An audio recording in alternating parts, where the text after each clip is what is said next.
I don't know much, bro, but I know how to haul a load or two, no? I didn't know how to do any of this stuff. Okay, so the best thing for me to do, bro, is what I like to do, is just roll it up like that to have your hook in here.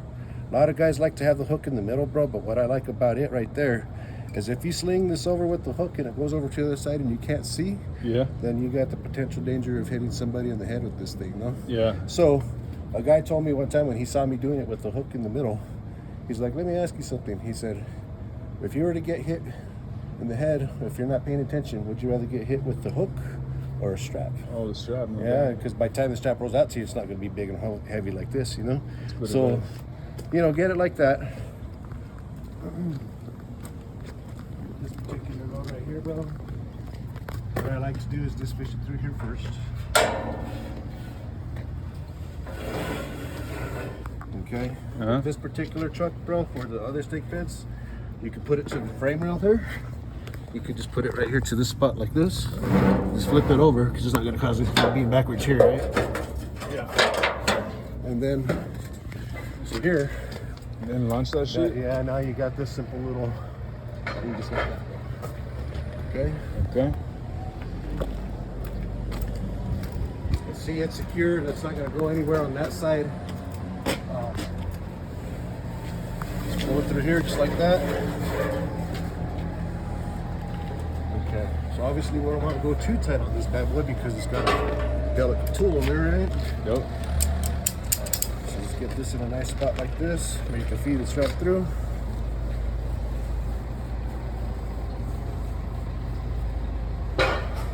Going through the middle. Pull it through like that.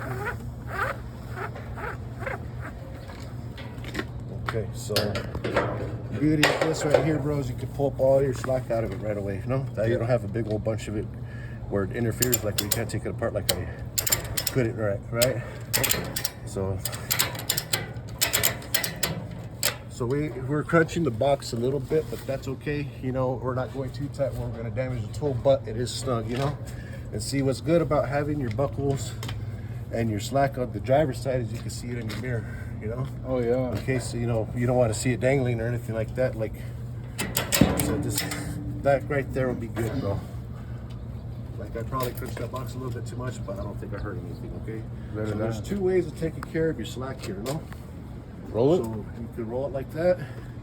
The easiest way, bro, is this right here. Give yourself about 18 inches and fold it over. Okay.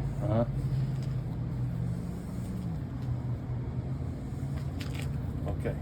So once you get to this point right here, you stick it through like this, okay, and then you got your opening here, then you pull it like that. Tie it off.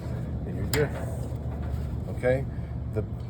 The more professional looking way, bro, it takes a little bit longer and a little bit of finesse, but I think it's the best looking way. Rolling it? Yeah.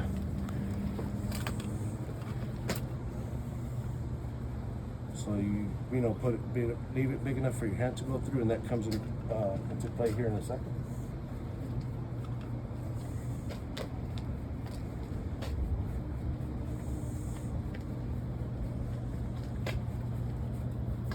Okay, so you give yourself a little bit of slack there. Now you have enough.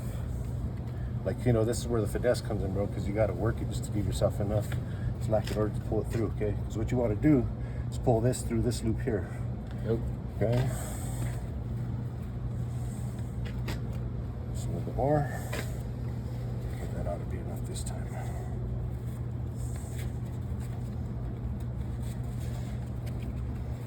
Oh shit. Okay. Like, you could give yourself a little bit of slack too, but I like to keep it tight, no? Yeah. Damn. That came out clean as fuck. And so it looks a little bit better, especially if you have a multiple piece load.